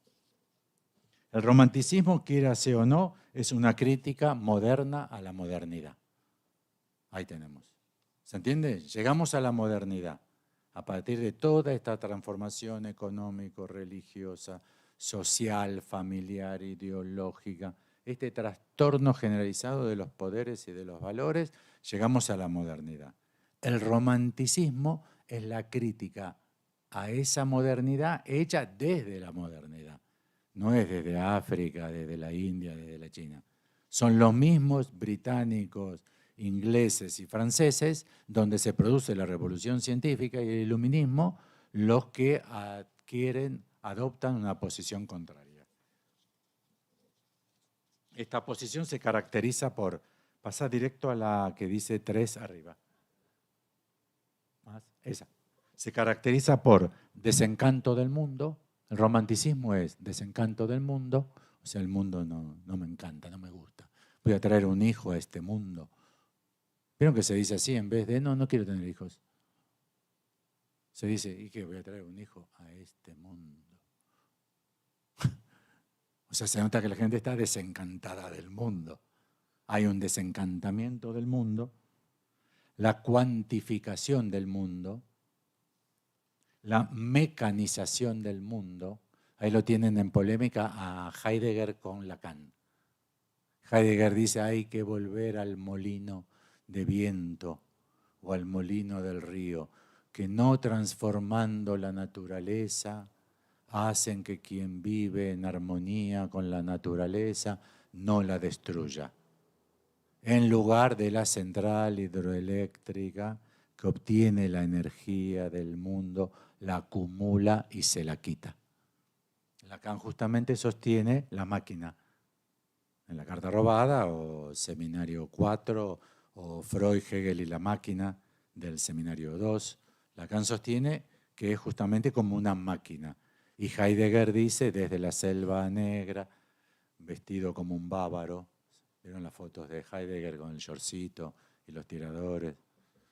Heidegger, vestido de bávaro, dice, no, hay que cruzar el río por el puente antiguo, tal como lo hacía el campesino de los últimos 500, volver a como era antes. La abstracción racionalista, o sea, el romanticismo se queja de lo abstracto. Hay que volver a la consistencia de las cosas. Y la disolución de los lazos sociales.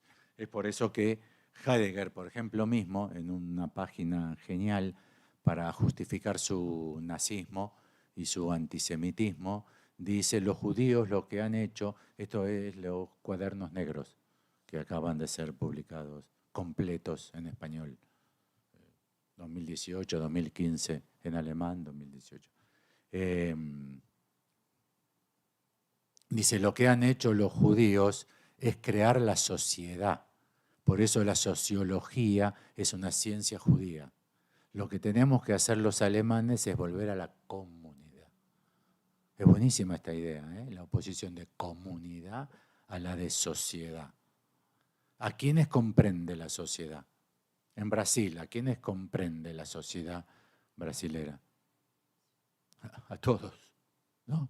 Europeos descendientes, africanos descendientes, ricos, ¿no? ¿O no? Pobres, pro Lula, pro Bolsonaro, ¿o no? La sociedad brasileña, cuando yo digo la sociedad brasileña, ¿quién incluye? A todos.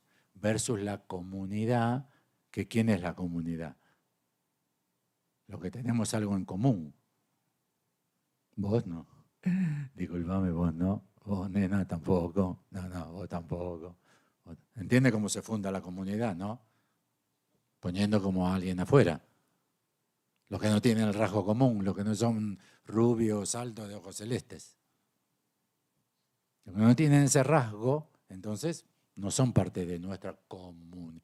Prepárense porque se viene a ritmo agigantado esto, ¿eh? Nosotros somos los que estuvimos acá desde siempre.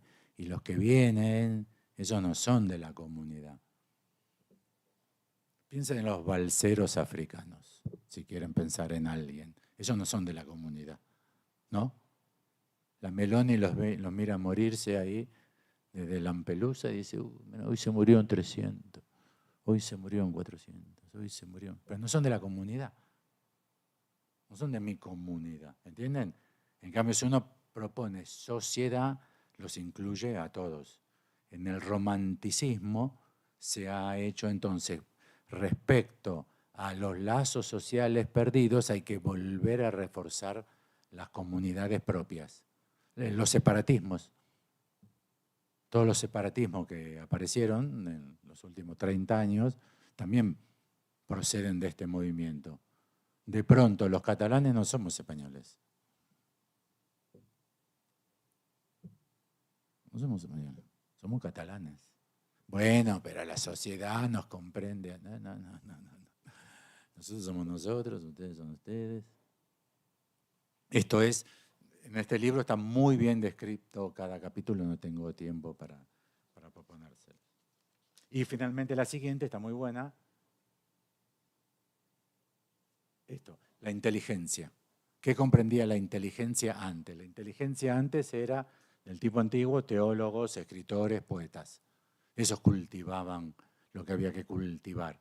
Mientras que ahora el tipo moderno son científicos, técnicos, economistas, comunicadores. ¿Y cuál es la posición de los chalecos amarillos, de la posición de los que hacían revueltas en Santiago de Chile? ¿Cómo es? Anti-elite, ¿no? Están al tanto de los movimientos que surgen por todos lados ante las élites intelectuales, no económicas. Trump, que es multimillonario y bruto como un arado. Ese está muy bien ahí. Es un empresario exitoso, mucho dinero, pero no es culto. El problema con Macron en Francia es que participa de esa élite. Entienden que el romanticismo está en contra de la élite científica. Bueno, ahora sí vamos a citar al último autor que traje.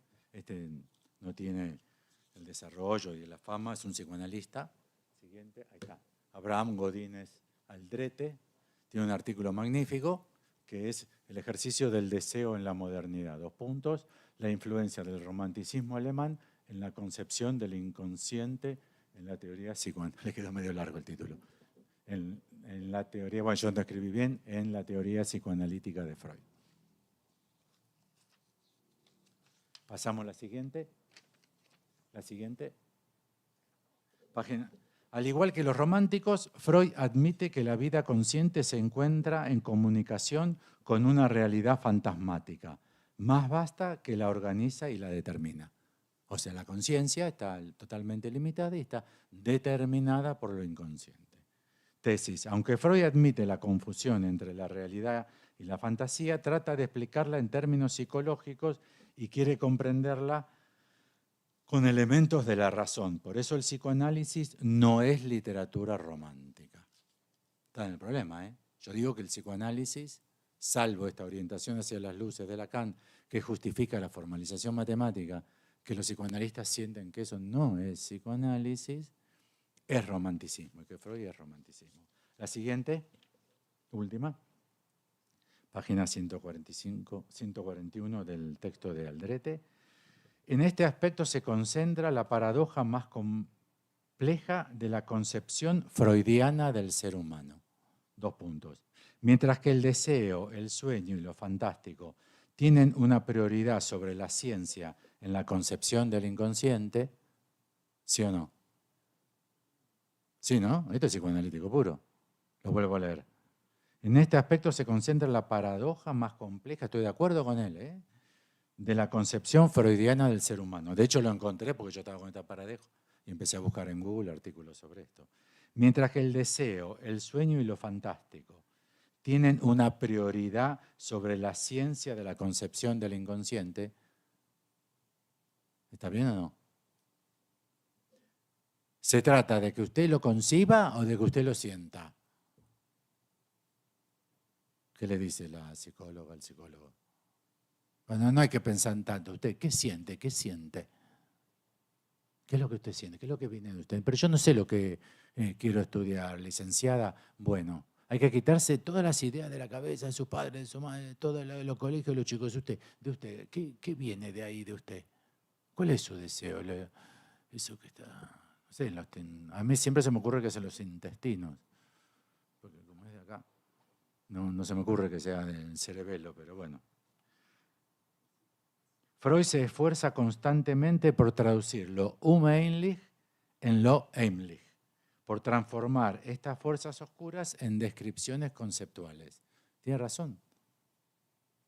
Freud, con el psicoanálisis, intenta convertir las fuerzas oscuras, pulsión de vida, pulsión de muerte, la libido masculina, la libido femenina, intenta no vivirla él, sino intenta concebirla. ¿Están de acuerdo? Yo estoy de acuerdo con Aldrete. Lo que intenta Freud es concebir esto. De hecho, toda su obra está destinada a eso. No nos dicen, no dicen en el tomo 1 de las obras de Freud, bueno, sacate los zapatos, sacate las medias, ponete en el piso en posición de Om y sentirás el inconsciente. No, lo describe que son huellas anémicas, aparato psíquico, información. El romanticismo y el psicoanálisis comparten esta idea. El enigma del mundo debe buscarse en el espacio interior, en las fuerzas oscuras del propio ser. Ahí se juega, ¿eh? Saben que en el programa de investigación de Apola proponemos operar con el inconsciente, es el discurso del otro. Pero no es Freud el que sostiene eso. El romanticismo y el psicoanálisis comparten esta idea. El enigma del mundo debe buscarse en el espacio interior, en las fuerzas oscuras del propio ser. Por eso no se admite la topología, porque la topología rompe con esta idea. Freud analiza aquello que el romanticismo presenta como un misterio místico creativo y recurre a la poesía para construir la noción psicoanalítica del inconsciente. Yo cuando leí lo de Aldrete dije, ¿este de dónde lo sacó? Está loco este tipo. Que Freud recurre a la poesía y ahí encontré las 300 citas de los románticos. Empecé a buscar románticos en Freud, ¿entienden? Agarré en la enciclopedia y dije, a ver, poetas románticos. Anoté 10 apellidos. Es muy sutil mi investigación. Después de agarrar eso, puse cada apellido en el buscador de Freud. Y me caí de espaldas. 300 citas a románticos. les atribuye a los primeros poetas románticos un saber adelantado. Como ya sabía el poeta que dijo, ¿entienden? Como ya sabía el poeta, un saber adelantado. Los poetas tienen, muchos de nosotros todavía lo decimos. O los Simpson, muchas veces decimos, los Simpson, mira el capítulo de los Simpson, ya dijo que esto iba a pasar. ¿Vieron que se dice que los Simpson ya sabían? Freud se aleja del romanticismo, esta es la clave, yo digo que no. Acá yo polemizo con el Drete, nunca le escribí. Es un psicoanalista, me parece joven, no le escribí. Freud se aleja del romanticismo cuando pretende describir el inconsciente con leyes y principios psíquicos. Tiene razón. Condensación, desplazamiento, ¿no? Parece que tiene razón. Cuando advierte que el trabajo es la única acción específica que puede transformar el mundo. ¿No? Analizarse. Si vos nacés con mucha pulsión de muerte, ¿qué te dice Freud? Y bueno, tendremos que trabajar sobre eso y hacer una operatoria tal que, ¿no? O sea, Freud propone trabajar sobre eso. O sea, modificarlo con la razón y el trabajo. Con la industria, ¿entienden? Que es antirromántico para el Drete, porque Freud propone una razón que haga una operación de trabajo industrial, de trabajo. No es un encuentro místico. A la vez, en el discurso teórico de Freud, el romanticismo tiene un lugar nuclear de argumentación e inspiración. Entonces, muy bien, es el único que encontré que lo dice. En la argumentación freudiana, el romanticismo es fundamental, es en lo que se apoya, no en la biología, como yo siempre dije. No, estoy equivocado, no es así. Yo me equivoqué, no es así. Es en el romanticismo. Pero Aldrete dice que Freud no es romántico y el psicoanálisis no es romántico porque Freud sobre eso impone un trabajo de razón para operar sobre las fuerzas oscuras del interior. ¿Ok? ¿Estamos en este punto? Bueno, conclusiones. Me salté Lowy y el otro. Freud fue un profundo romántico, cuyas fuentes argumentativas más importantes fueron poetas, dramaturgos y escritores románticos. Y que creyó, esta palabra la inventé, a ver si uno me ayuda, cientificar. Convertir un discurso que no es científico en científico. ¿Cómo se dirá? Ahora no, porque vamos a perder tiempo, pero si a alguno se le ocurre algo, este es un neologismo aparte feo, que creyó cientificar, perdonen el neologismo, al psicoanálisis. O sea, Freud mismo se engañó, digo yo. Me parece que Lacan dice eso. Pero no lo hizo, ya que utilizó herramientas románticas para erradicar el romanticismo de su disciplina. Aldrete dice elementos de razón, un trabajo de razón. Yo digo utilizó herramientas románticas. Y acá me corrijo porque siempre dije lo contrario. Y es que no había estudiado romanticismo y las luces. Me faltaba estudiar la contratapa de los escritos de Jacques Lacan. Por ejemplo, digo yo, confundió biología con vitalismo. O sea, pulsión de vida, pulsión de muerte, el libido masculina, el libido femenina, no es biología. Preguntan a cualquier biólogo, le dicen, no, eso no existe eso. Pulsión de vida, pulsión de... Nosotros no trabajamos con nada de eso, en biología eso no existe. Eso es vitalismo. Cada ser vivo está imbuido interiormente de una energía imposible de ser transformada y conocida en otra cosa. Busquen en Google vitalismo. Yo decía que Freud biologizaba. No, Freud no biologiza nada. Él cree. La anatomía será el destino. Pero en realidad lo que él aplica es vitalismo. La creencia en la existencia de energías interiores. Confundió entonces biología con vitalismo. Historia con mitos. No es histórico la horda primitiva. Es un mito. Y tampoco es histórico el Moisés. Nada mejor que Yerushalmi para eso. Hay un libro sobre el Moisés de Freud, se llama. Es magnífico, demuestra que no tiene nada de histórico con las fuentes históricas, y esa fuente que tomó Freud ya era absolutamente criticada y desacreditada en su momento. Son mitos, no es historia. Freud trabaja con vitalismo, no con biología. con mitos históricos, no con historia, asumiendo la falsa teoría de la recapitulación humana como concepción de la evolución. Stephen Jay Gould, ontogenia y filogenia. ¿Vieron que Freud dice que la ontogenia replica la filogenia? ¿Se acuerdan? Es falso. No es que porque los seres vivos nacieron en el agua que nosotros tenemos líquido en la panza de mamá, que después como surgieron los reptiles, los chicos gatean. Eso es todo mitología. Stephen Jay Gould trabaja, no sé, 150 páginas dedicadas al engaño freudiano. El libro se llama Ontogenia y Filogenia. Y el autor Stephen Jay Gould, que aparece en Los Simpson. ¿Cómo se llama la nena de Los Simpson? Lisa. Lisa descubre un animal prehistórico. Están haciendo los cimientos del shopping. Y la excavadora descubre lo que Lisa, que es la culta, vieron que Lisa es la culta de la familia, cree que es un animal histórico y entonces frenan la excavación y lo llaman a Stephen Jay Gould. O sea, Freud se basó en concepciones que no son científicas. No es un trabajo de razón. Rechazando el impacto conceptual producido en su época por las físicas relativistas, las físicas cuánticas, apoyado en el mito del eterno retorno, sostuvo posiciones patriarcales, eurocéntricas, misóginas, etcétera, etcétera. Fue por ello pesimista y sostuvo que no hay progreso para la humanidad. Rápido avanzo, Lacan desarrolló una concepción del psicoanálisis que intenta erradicar al romanticismo. Un solo debate, el de las luces. Se cura el psicoanálisis con las luces. Hay que erradicar lo romántico. Mediante el apoyo en ciencias modernas, tales como la física teórica, la lógica simbólica, la lingüística y la antropología estructural, totalmente desarrolladas estas disciplinas en época de Freud. Freud muere en el 39. Todo esto ya estaba totalmente, ya aparecía en los títulos de los periódicos en alemán que leía Freud, todos los descubrimientos de estas disciplinas. Quizás Saussure, no. Bueno.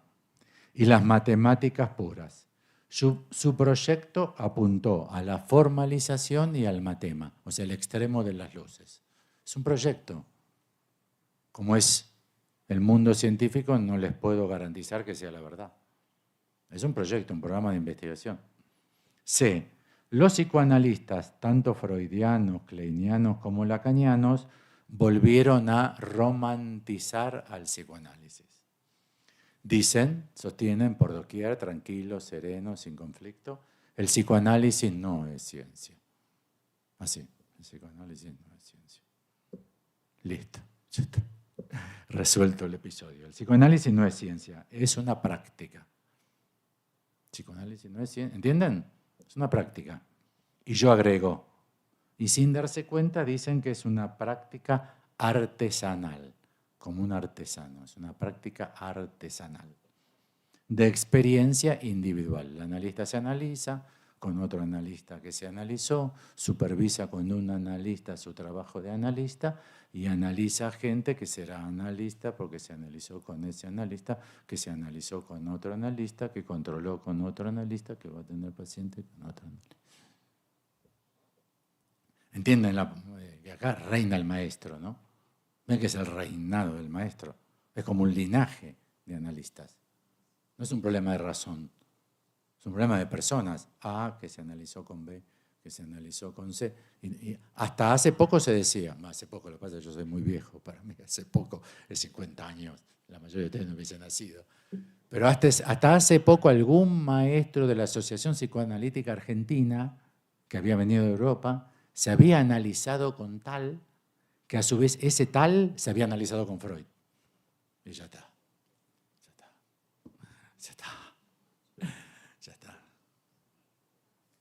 El psicoanálisis no es ciencia, es una práctica artesanal de experiencia individual, que retorna al pasado. Para lo que proponía Gabriel y la mesa anterior, regreso a las personas del pasado, no a los textos. Si fuese a los textos es totalmente racional y no me hace falta. Yo con 18 años le puedo discutir a un psicoanalista de 70, ¿o no? Yo con 15 años le puedo discutir a Einstein una fórmula en la pizarra que está mal escrita. De eso le pasó a Lacan mismo, en el seminario 23, el último. Estaba escribiendo fórmulas, Jean-Michel Bapro, que tendría 20 en ese momento, levantó la mano, doctor, está mal. Ah, ¿está mal? Sí, está mal, doctor, porque si es que es y al cuadrado por b en la es menos 8. Perdone, me equivoqué. Lacan borró y escribió menos 8. Eso es las luces, ¿no? Porque el romanticismo es, yo te digo que es así. Como Castaneda, ¿leyeron Castaneda, el maestro? La función del mal, lean Castaneda, Don Juan. Tiene varios libros. Ahí el maestro es ese misterio que el discípulo no sabe si llegó al nivel.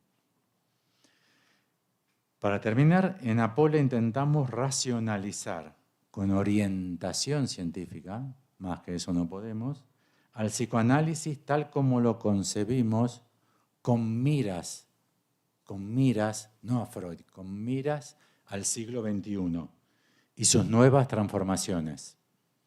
Pero la proclividad al romanticismo siempre estará presente, incluso en Apola, incluso en los análisis que nosotros dirigimos y de los cuales somos responsables. Pero la proclividad al romanticismo siempre estará presente, ya que trabajamos con textos que pueden creerse que por lo tanto hacemos literatura y poesía. ¿Entienden el problema, no? Que nosotros no podemos salir del texto. Entonces siempre el texto va a tener una proclividad a que sea entendido como literatura. ¿Entienden? Una palabra que suena bien, un dicho justamente dicho, ahora que lo dijimos al revés se entendió mejor, los chispazos de una cita. ¿Vieron los efectos que tienen las relaciones exclusivamente discursivas, absolutamente no racionales? Un silencio. ¿Y qué te dijo? ¿No? La mujer le dice al marido, ¿y qué te dijo? ¿Qué te dijo tu analista? ¿Qué te dijo? ¿Nos separamos o no nos separamos? ¿Qué te dijo? Y yo le dije, Mirta, que no sabía si nos teníamos que separar. ¿No? ¿Y qué te dijo? ¿Qué te dijo? Se quedó en silencio. Uy, la puta que lo parió. ¿Y ahora qué hacemos? ¿Nos separamos o no? El silencio, ¿veo el valor del silencio? Nadie dice, qué pelotudo. No te dijo qué hacemos. ¿Entienden que eso parece que fuese el poeta? O el trazo del pintor moderno que hace, o presenta una obra pintada de blanco, un tapiz blanco. Y uno dice, incluso llegamos al punto de eso es arte. Y el que te lo quiere vender te dice, bueno, para él. O sea, nunca escaparemos de la tentación romántica. El asunto es qué posición asumimos frente a ella. Para mí el psicoanálisis masivamente asume una posición romántica para operar con el romanticismo, que es el texto. Y en Apola tomamos el proyecto postulado solo por Lacan, no hay otro psicoanalista que lo proponga, de racionalizar aquello que concebimos ya en su origen mismo como de pura lógica. ¿Vieron que Lacan dice el inconsciente? Que es algo de pura lógica. No hay un misterio oscuro anterior. Arrancamos con lógica. Lo primero que hay ya es S1, S2, el bucle y la cadena. No hay nada antes de eso. Bueno, hasta aquí. Gracias.